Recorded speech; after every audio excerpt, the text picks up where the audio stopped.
रना रना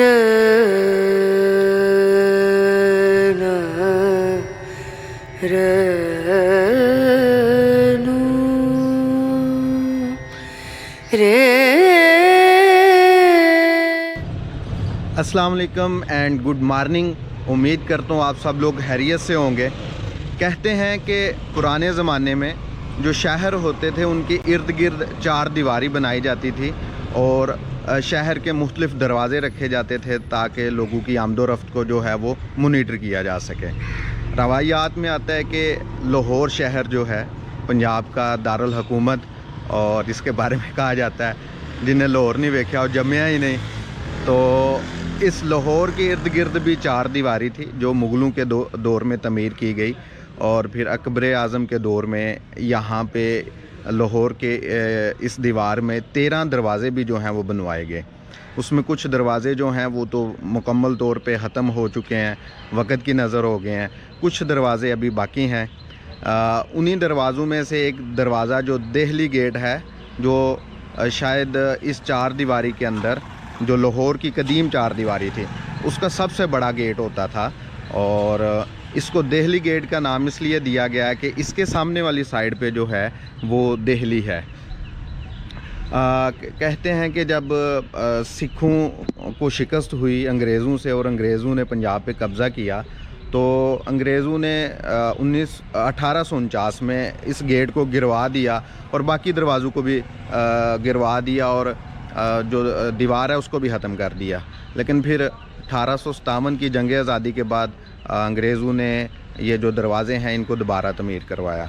तो इस दरवाज़े से जो है वो आगे जो रास्ता है उसको शाही गुज़रगाह कहते हैं। हम अभी चलते हैं इस दरवाज़े के अंदर भी। यहाँ पे आगे काफ़ी तारीख़ी जगह हैं जिसमें गली सोरजन सिंह है, दीनानाथ का कुआं है, उसके अलावा मस्जिद वज़ीर खान है, सुनहरी मस्जिद है, और इसके अलावा बहुत सारी तारीख़ी हवेलियाँ भी हैं। तो उन्हीं हवेलियों में से एक हवेली है मियाँ सुल्तान की हवेली। तो आज मैं आपको वो हवेली विज़िट करवाने जा रहा हूँ। तो अभी दरवाज़े से देहली दरवाज़े से अंदर चलते हैं और मैं आपको ये शाही गुज़रगाह के इर्द गिर्द जितनी चीज़ें हैं वो थोड़ी सी दिखाता हूँ, और फिर हम हवेली जाएंगे और हवेली को इंशाल्लाह विज़िट करेंगे। इस हवेली को लाहौर का प्राइवेट शीश महल भी बोलते हैं। एक शीश महल तो है शाही किला के अंदर, लेकिन ये जो सुल्तान ने हवेली बनाई थी उसके अंदर भी उसने एक शीश महल बनवाया था। तो चले आए, चलते हैं अंदर की तरफ और फिर बाकी बातें वहाँ पे जाके।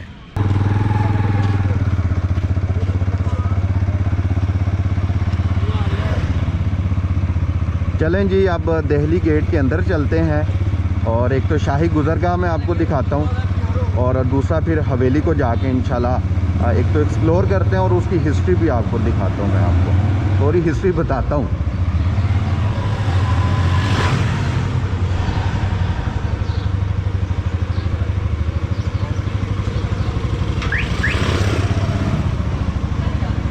आपको इस शाही गुज़रगाह के दोनों तरफ जो हैं वो तारीख़ी इमारतें नज़र आ रही हैं, झरोखे बने नज़र आ रहे हैं। कहते हैं जब मुग़ल बादशाह इस गली से इस शाही गुज़रगाह से गुज़रते थे तो लोग जो हैं इन झरोखों में खड़े होके या इन तारीख़ी इमारतों के ऊपर खड़े होके फूल बरसाते थे।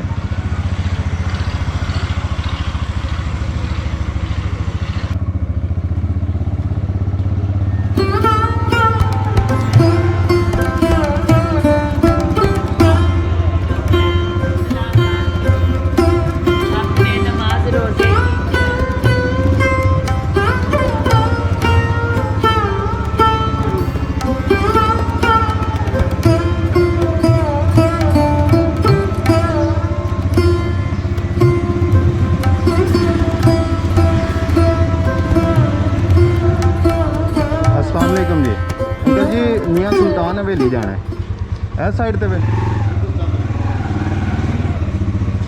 लें जी। गली सूरजन सिंह से होते हुए हम जो हैं वो उस गली में आ गए हैं जहाँ पे ये हवेली मियाँ सुल्तान हवेली है। यहाँ पे ये मुगलों का खूह भी है, देखते हैं। लेकिन अभी मेरा मेन टारगेट जो है वो हवेली है। मैं पहले हवेली को एक्सप्लोर करूँगा, उसके बाद इंशाल्लाह बाकी चीज़ें देखते हैं।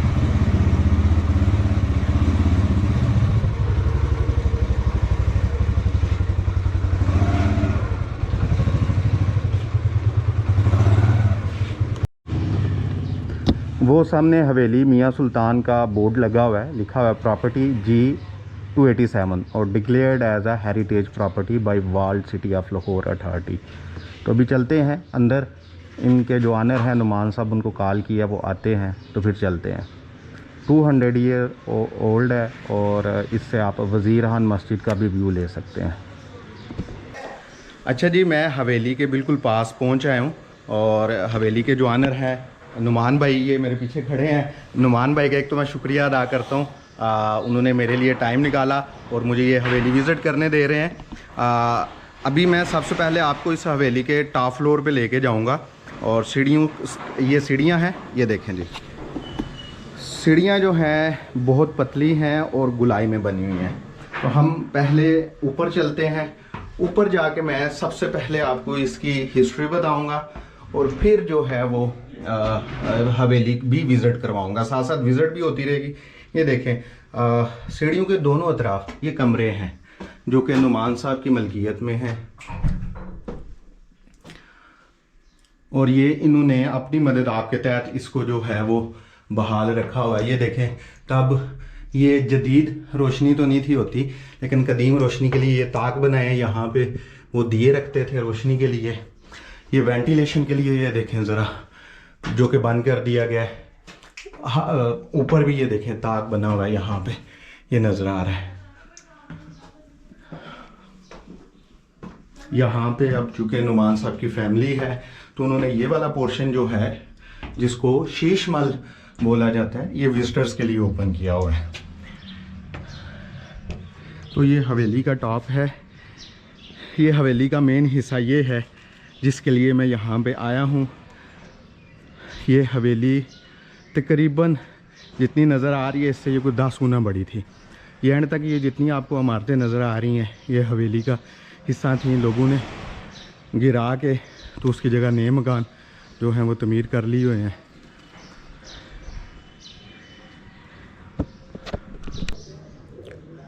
हवेली मियाँ सुल्तान।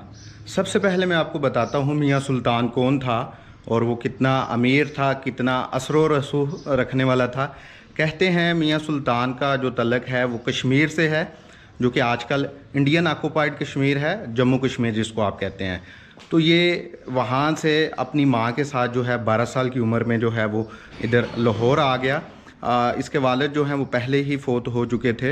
ये गालबन 1832 की बात है जब ये लाहौर आया अपनी माँ के साथ। पहले इसने यहाँ पे मज़दूरी स्टार्ट की और फिर इसने साबुन बनाने का जो फ़न है वो सीखा और फिर साबुन बेचता रहा। उसके बाद इसने जो है वो ठेके लेने शुरू कर दिए। अब ठेके कैसे इसको मिलने लगे वो भी बताता हूँ। कहते हैं सुल्तान जो है ये कद्दो कामत में काफ़ी जो है वो मज़बूत था और पहलवानी भी करता था। कुश्ती जिसको कहते हैं, कुश्ती करता था पहलवानों के साथ। तो एक दफ़ा जब सिखों का दौर था और महाराजा रणजीत सिंह की औलाद जो है वो हुकूमत कर रही थी, तो उस दौरान एक कुश्ती का पहलवानी का मुकाबला हुआ जिसमें ये मियाँ सुल्तान ने भी हिस्सा लिया और मियाँ सुल्तान वो मुकाबला जीत गया और जो महाराजा रणजीत सिंह के बेटे थे उसने इसको इनाम के तौर पे एक कीमती घोड़ा दिया। और मियाँ सुल्तान जब अपना इनाम वसूल करने गया तो उसने महाराजा से कहा, दरख्वास्त की या यूँ कह लें उसने शिकायत की कि हम गरीब लोग हैं और जो ठेके होते हैं मुख्तलिफ़ चीज़ों के सरकारी, वो हम गरीबों को नहीं दिए जाते, तो आप कुछ ऐसा करें कि हमें भी वो ठेके मिला करें। तो महाराजा ने उसकी ये बात जो है वो मान ली और उसको जो है शाही किले के अंदर, जो लाहौर का शाही किला है, उसमें चूने का ठेका दे दिया। और यहाँ से जो है वो मियाँ सुल्तान के अरूज की जो दास्तान है वो शुरू होती है। आहिस्ता आहिस्ता फिर उसको मुख्तलिफ़ इमारतों के ठेके भी मिलने लगे और फिर जब अंग्रेज़ आए पंजाब के अंदर और 1949 में अंग्रेज़ों ने जो है वो सिखों को शिकस्त दी और फिर शिकस्त तो हुई थी गुजरात के करीब एक गांव में लड़ाई हुई थी आखिरी मार्का, वहाँ पे सिखों को शिकस्त हुई थी। लेकिन इसका जो एक बाकायदा तकरीब है, ऑफिशियल या प्रोफेशनल तकरीब जो है वो लाहौर के शाही किला के अंदर जो शीश महल है उसके अंदर हुई थी। तो उस तकरीब के अंदर भी ये मियाँ सुल्तान मौजूद था। आप यहाँ से अंदाज़ा लगा लें ये कितना असर रसूख रखने वाला था।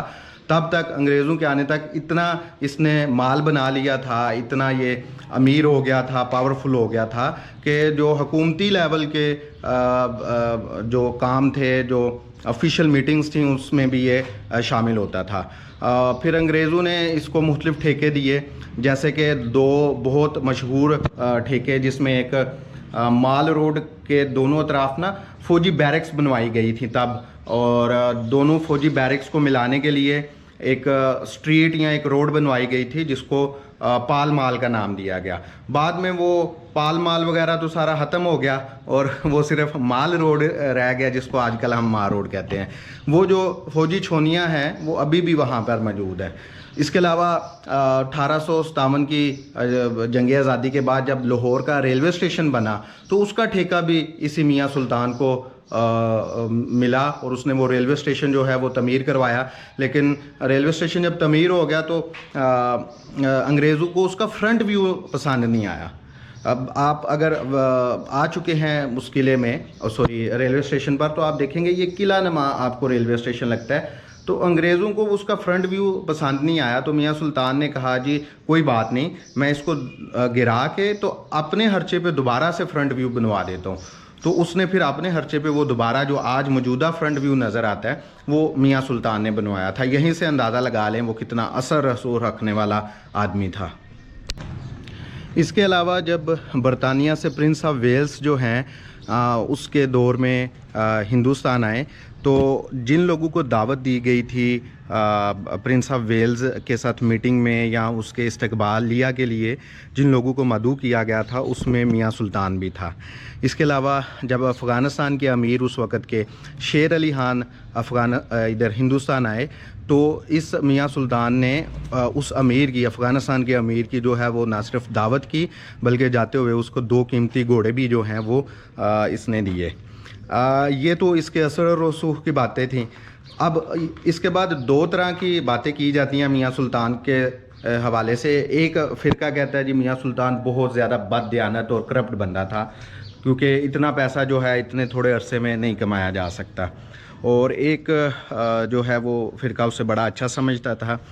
कहते हैं कि जब इसको इमारतों के ठेके मिलने लगे तो इसने क्या किया, जो पुराने लाहौर के अंदर कदीम मकबरे थे, मस्जिदें थीं और इसी तरह इमारतें थीं जो बेआबाद थीं, उनको गिरा के इसने जो है ये नई इमारतें तमीर करवाईं। यहाँ पे इन इमारतों में, लाहौर की इमारतों में मुग़ल दौर में जो ज़्यादातर ईंटें इस्तेमाल हुई हैं वो छोटी ईंट कहलाती थी, जिसको नानक शाही ईंट या लाहौरी ईंट भी कहते हैं। ये छोटी ईंट जो है इसकी मजबूती ज़्यादा होती है, पकड़ ज़्यादा होती है, इसी वजह से ये सदियां गुजरने के बावजूद जो है इमारतें खड़ी हैं। इस इमारत में भी अगर देखें ना तो छोटी ईंट का इस्तेमाल किया गया। मैं आपको दिखाता हूँ, ये देखें, यहाँ आपको छोटी ईंट लगी नज़र आ रही है और उसमें चूना जो है वो आपको लगा नज़र आ रहा है। सीमेंट की जगह तब चूना इस्तेमाल होता था। तो इसने बहुत सारी इमारतों को तबाह किया और वहाँ से ईंटें निकाल के अंग्रेज़ों को खुश करता रहा, अपने जो है वो पैसे बनाता रहा। तो इस वजह से एक फ़िरका जो है लोगों का वो इसको बददियानत कहते हैं। और जो इसको अच्छा समझते हैं वो क्यों समझते हैं, क्योंकि इसने जहाँ पे ये बददियानती की वहाँ पे ये अच्छे काम भी करता था। जैसे उसकी एक मिसाल है, ये करीब ही इस हवेली के एक दरबार है सैयद सूफ सरकार का, तो उस दरबार की इसने तजदीद करवाई। उसके बाद इसने लोगों के पानी पीने के लिए कुएं भी खुदवाए और रेलवे स्टेशन जो लाहौर का है उसके साथ इसने मज़दूरों के लिए पहले एक सराय तमीर करवाई थी। और जब रेलवे स्टेशन 5 साल के अरसे में मुकम्मल हो गया तो फिर उसने वो जो सराय है वो आम लोगों के लिए, मुसाफिरों के लिए जो है वक़्फ़ कर दी और वहाँ पे लोगों के से ठहरने के पैसे भी नहीं लेता था। तो ये दोनों इसके चेहरे हैं जो मैंने आपको बताए। अच्छा जी, अब आते हैं इस हवेली की तरफ और इस शीश महल की तरफ। ये क्यों उसने बनवाया? बेसिकली मैंने आपको उसकी जो सारी हिस्ट्री बताने का मकसद ही ये है था कि आप उसकी शख्सियत को समझ सकें। अब क्योंकि वो बड़े बड़े लोगों के साथ बैठता था, उसने ठेके लेने होते थे। आजकल भी आपको पता है बड़े बड़े जो ठेकेदार होते हैं वो ठेके लेने के लिए लोगों को खुश करते हैं, हुकूमती लोगों को खुश करते हैं ठेके लेने के लिए। तो बेसिकली उसने ये हवेली अय्याशी के लिए बनवाई थी। जो गवर्नमेंट ऑफिशियल्स थे, जो अंग्रेज़ थे, जो बड़े बड़े ओहदेदारान थे, उनको खुश करने के लिए उनको जो है वो रक्स की महफ़िलें दिखाने के लिए और शराब और कबाब और शबाब सारा कुछ दिखाने के लिए उसने ये शीश महल बनवाया था, ताकि वो अफसरों को खुश कर सके। कहते हैं कि जिन लोगों की शाही किला तक एक्सेस नहीं थी होती, क्योंकि तब शाही किले के ऊपर अरूज था, वहाँ पे बड़े बड़े वज़रा उमरा बैठते थे, तो वो लोग फिर यहाँ पे मियाँ सुल्तान के पास जो है वो अय्याशी के लिए आते थे इस शीश महल के अंदर। तो अब मैं आपको ये शीश महल दिखाता हूँ। अब इसका मकसद ये हरगिज़ नहीं है कि मैं किसी बुराई को प्रमोट कर रहा हूँ। इस वीडियो का मकसद जो है वो इस हेरिटेज को जो है वो बचाना है। हेरिटेज जो है इसका इससे एक तो आने वाली नस्लें देख सकेंगी और दूसरा इससे बहुत ज़्यादा रेवेन्यू जनरेट किया जा सकता है। तो चले आएँ, अब मैं आपको शीश महल दिखाता हूँ। जी, मैं जिस जगह पे खड़ा होकर वीडियो बना रहा था ये शीश महल और उसका सराउंडिंग एरिया है। ये शीश महल का मरकज़ी दरवाज़ा है। इसके ऊपर ये वेंटिलेशन के लिए, हवा और रोशनी के लिए जो है वो जालियाँ लगाई गई हैं। ऊपर ये आपको उसी ज़माने का लगा शतीर और एक छोटा सा बरामदा जो है वो नज़र आ रहा है। ये जो मरकज़ी दरवाज़ा है इसका काफ़ी बड़ा है। ये उसी दौर का ये दरवाज़ा लगा हुआ है। इसके ऊपर नक्शो नगार होंगे लेकिन वो वक़्त के साथ ख़त्म हो गए। अब ये देखें जी, ये शीश महल है। शीश महल किसको बोलते हैं? ऐसा महल जिसके अंदर शीशे का काम हुआ हो। ये देखें जी, मैंने लाइट भी ऑन की हुई है बड़ी, आपको ये शीशे चमकते हुए नज़र आ रहे हैं। ये देखें, क्योंकि वक़्त के साथ ये इसके ऊपर तवज्जो नहीं दी गई। अच्छा, ये भी बताते चलूँ कि नुमान जो है, नुमान साहब जो इसके आनर हैं, उनके पास ये हवेली 1970s में आई। उनके दादा ने जो है ये हवेली जो है वो परचेज़ की थी। किससे खरीदी थी और मियाँ सुल्तान का अंजाम क्या हुआ वो मैं आपको इस विला के एंड पे बताऊंगा। ये देखें कितना खूबसूरत काम हुआ है। यहाँ पे ये देखें, ये आपको परिंदे बने नज़र आ रहे हैं यहाँ पे। ये दो बड़ी खूबसूरत पेंटिंग और बड़े खूबसूरत नक्शो नगार जो हैं वो बनाए गए थे, जो कि वक़्त के साथ ख़त्म होते जा रहे हैं और इसको प्रिज़र्व करने की ज़रूरत है। यहाँ पे ये जो वेंटिलेशन के लिए रोशनदान कह सकते हैं इनको, उनमें शीशे लगाए गए थे। कुछ शीशे बचे हुए हैं, कुछ शीशे जो हैं वो टूट चुके हैं। इसके छत भी देखें जी, ये छत है इसका। ये फनूस लगाने के लिए भी जगह थी। फनूस 100% लगे होंगे, जो कि वक़्त की नज़र हो गई। यहाँ पे आपको देखें फूल बने नज़र आ रहे हैं और ये सारा शीशे का काम था जो आहिस्ता आहिस्ता ख़त्म होता जा रहा है। और इस महल के इस साइड पे ये विंडो थी, यहाँ पे आपको नज़र आ रही है। एक इस साइड पे ये विंडो थी और एक ये विंडो थी। और इस महल के ऊपर ये स्टेज बना हुआ था। मतलब जो ऑफिशियल्स आते थे, अंग्रेज़ या कोई भी बड़े ओहदेदारान, वो उनको यहाँ पे बिठा के दावतें करता था। और जिस जगह पे मैं खड़ा हूँ यहाँ पे जो है वो रक्स होता था और रक्स करने वाली जो हैं वो खूबसूरत ख़वातीन होती थी। तो अभी मैं ऊपर जाके आपको ये स्टेज भी दिखाता हूँ। अच्छा जी, स्टेज के ऊपर जाने के लिए ये छोटी सीढ़ियाँ बनाई गई थी। मैं अभी चलता हूँ सीढ़ियों के ऊपर। पहले ये भी बताता चलूँ, ये भी एक रास्ता आता था इस महल को। एक तो ये रास्ता है जिस रास्ते से मैं ऊपर आया हूँ, मेन रास्ता, ठीक है, और एक ये भी रास्ता था। ये सीढ़ियाँ आपको नज़र आ रही हैं, लेकिन चूँकि अब यहाँ पे नुमान साहब की फैमिली है तो ये दरवाज़ा जो है वो बंद है। मैं नीचे नहीं जाऊँगा। वैसी ही सीढ़ियाँ जैसे मैं आपको दिखा चुका हूँ। अभी ऊपर चलते हैं। ये छोटी सी सीढ़ियाँ बनाई गई हैं और ये भी घूम के जो हैं वो ऊपर आती हैं। जैसे ही आप ऊपर आते हैं तो इस साइड पे आपको ये विंडो एक नज़र आती है और यहाँ पे भी देखें शीशे का कितना खूबसूरत काम हुआ है।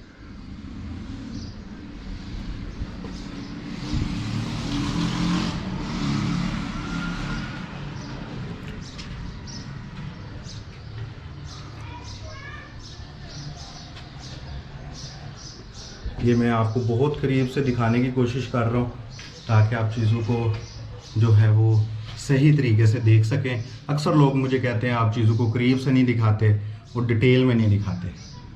अब यहाँ पे ये देखें कितना खूबसूरत ये शीशा है मुख्तलिफ़ कलर में डिज़ाइन बनाए गए हैं उस ज़माने में जब ये आज की जदीद टेक्नोलॉजी नहीं थी। और ये तकरीबन 200 साल पहले हवेली बनाई गई 1867 में। अब तो यहाँ पे कबूतर उड़े हैं, हर तरफ कबूतरों ने घर बनाए हुए हैं। और जो ऑफिशियल्स थे वो यहाँ पे बैठ के जो हैं वो रक्स देखा करते थे और शबाब और कबाब की और सारा कुछ जो है वो यहाँ पे चलता था।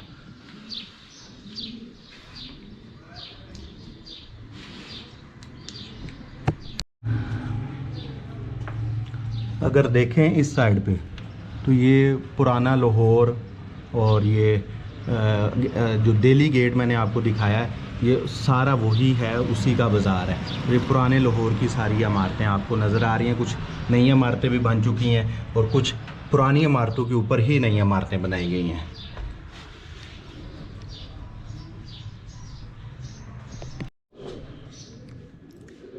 शीश महल की दाएं साइड पे ये सीढ़ियां हैं जो कि इस हवेली की टॉप स्टोरी है। सीढ़ियां आधी से ज़्यादा गिर गई हैं, फिर भी मैं अंदर जाके आपको दिखाने की कोशिश करता हूं। लेकिन पहले मैं आपको इस शीश महल के साथ जो कमरे बनाए गए थे, जो डाइनिंग हॉल बनाए गए थे वो दिखाता हूं। ये देखें जी, ये डाइनिंग हॉल और कमरे थे। यहाँ पे आप देखें बड़े खूबसूरत तरीके से ये पूल बना हुआ है। और ये देखें जी, 2 कमरे थे, ये एक बड़ा डाइनिंग हॉल था, ये आपको नज़र आ रहा है। छत जो है उसका ये मैं कुछ वसूख के साथ नहीं कह सकता कि ये पुराना है या नया है। ये तो इस हवेली के मालकान ही बता सकते हैं। वो भी शायद सही तरीके से ना बता सके क्योंकि उनके पास तो ये हवेली 50 साल से हैं और जो अभी मालिक हैं उनकी उम्र अपनी 24-25 साल है। तो ये इस डाइनिंग हॉल के साथ एक पीछे कमरा था। ये देखें जी, ये दरवाज़े का आप इस साइड से भी व्यू देखें, कितनी कमाल की हेरिटेज है। यहाँ भी आपको ऊपर नज़र आ रहा है छोटी ईंट का इस्तेमाल किया गया है। और इधर इस कमरे में एक खिड़की है और ये खिड़की मस्जिद वज़ीर खान जो है उसकी तरफ खुलती है। मस्जिद वज़ीर खान का व्लॉग भी जो है वो इंशाल्लाह मैं जल्द ही अपलोड करने वाला हूँ। और सामने ये सूफ़ी जो हैं वो सूफ़ सरकार जो है पीर सूफ़ सरकार का दरबार है। और दरबार के पीछे जो है वो बादशाही मस्जिद है, बहुत खूबसूरत मस्जिद है। इसकी हिस्ट्री भी मैं इंशाल्लाह अगले व्लॉग में बताऊंगा। तो यहाँ पे खाना शाना चलता था, किसी ने रहना होता था, स्टे करना होता था, सोना होता था। अब मैं खुल के बता नहीं सकता, आप समझ रहे होंगे कि किस मकसद के लिए ये कमरा जो है वो इस्तेमाल होता होगा। और यहाँ पे ये वेंटिलेशन के लिए बहुत बड़ा रोशनदान रखा गया है। यहाँ भी इस साइड पे भी एक खिड़की थी, लेकिन अब ये जंगला लगा दिया गया, इसमें शायद परिंदे रखे गए थे पहले। तो ये हवेली का टॉप फ्लोर है जिसके लिए नुमान साहब जो हैं वो कोशिश कर रहे हैं कि इसको बचा लिया जाए। और मेरी भी गुजारिश है वाल सिटी वालों से और जो मुतलका अफसरान हैं उनसे कि इस हेरिटेज को जो है बचाया जाए। चलें जी, हवेली की जो टॉप स्टोरी है, टॉप फ्लोर है हवेली का, उसकी तरफ चलते हैं। लकड़ी से बनाई गई ये सीढ़ियाँ थीं और ये भी गुलाई में ऊपर जा रही हैं। और ये लकड़ी का सारा काम हुआ था। और यहाँ पे ये देखें कुछ हद तक जो है वो सीढ़ियाँ गिर चुकी हैं। ऊपर जाना जो है वो थोड़ा सा डेंजरस है, लेकिन मैं कोशिश कर रहा हूँ आपको मुकम्मल दिखा सकूँ ये हवेली। ये देखें जी, रोशनी के लिए बहुत खूबसूरत मेहराब बनाया गया था और आराम से जाना पड़ेगा। ये इसका छत भी जो है वो काफ़ी जगहों से गिर चुका है। ये देखें जी, ये हवेली का टॉप फ्लोर आपको नज़र आ रहा है। ये किंगरे बने हुए थे, इसमें ये जालियां लगी हुई हैं। और यहाँ से मैं आपको मस्जिद का व्यू दिखाता हूँ, मस्जिद वज़ीर खान जो है। ये देखें जी, ये मस्जिद वज़ीर खान आपको नज़र आ रही है सारी।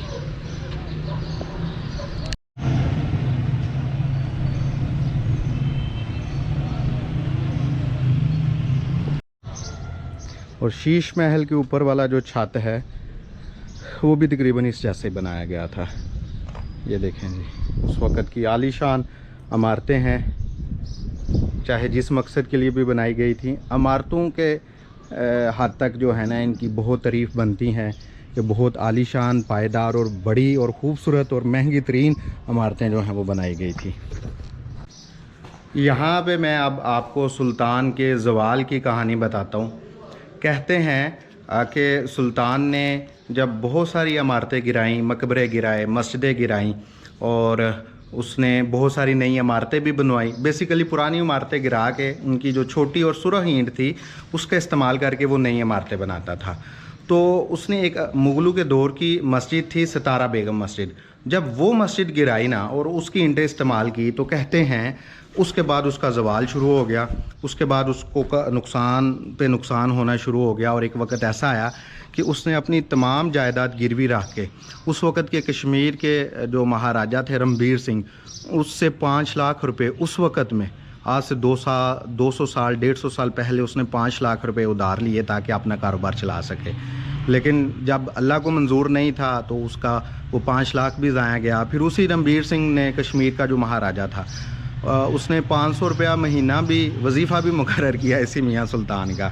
वो खुद वजीफ़ा लेने पे मजबूर हो गया लेकिन उससे भी काम ना चल सका और वो आहिस्ता आहिस्ता आहिस्ता ख़त्म होता गया। और कहते हैं कि सुल्तान को जोड़ू का दर्द था और उसकी कोई औलाद भी नहीं थी और इतना जो कुछ उसने बनवाया, इतनी बड़ी शानदार हवेली बनवाई, उसका कोई वारिस नहीं बन सका, उसकी कोई औलाद नहीं थी। और कहते हैं कि जिन तबीबों ने, जिन हकीमों ने मियाँ सुल्तान का इलाज किया, फिर मियाँ सुल्तान की जितनी जायदाद थी वो उन हकीमों और तबीबों के पास गई और उन्होंने भी आगे से मुख्तलिफ़ लोगों को ये सेल कर दी। तो यहाँ से हमें बहुत सारे सबक भी मिलते हैं कि जब आपके ऊपर अरूज हो तो ऐसे काम ना करें जिससे अल्लाह ताला नाराज़ हो, जुल्म ना करें, ज़्यादती ना करें और लोगों की इमारतों को तबाह बर्बाद ना करें, लोगों को नुकसान ना पहुँचाएँ और बुरे काम ना करें। तो हर अरूज को ज़वाल होता है और हर ज़वाल को अरूज भी होता है। अगर आपके ऊपर कभी थोड़ा बुरा वक्त भी आ जाता है तो ये भी यकीन रखें कि वक्त का पहिया घूमेगा और आपके ऊपर जो है वो लाजमी जो है वो अरूज आएगा। तो मैंने कोशिश की है इस हवेली का जो शीश महल था और उसके साथ मुंसलिक जो इमारतें थी उसको अच्छे तरीके से कवर कर सकूं और जितना हो सका, जितनी मेरे पास मालूमात थी वो भी मैंने आपको मालूमात भी दी। उम्मीद करता हूँ आपको मेरा ये भी हिस्टोरिकल व्लॉग जो है वो काफ़ी पसंद आया होगा। तो मैं अगले व्लॉग तक आपसे इजाज़त चाहूँगा। अल्लाह हाफिज़।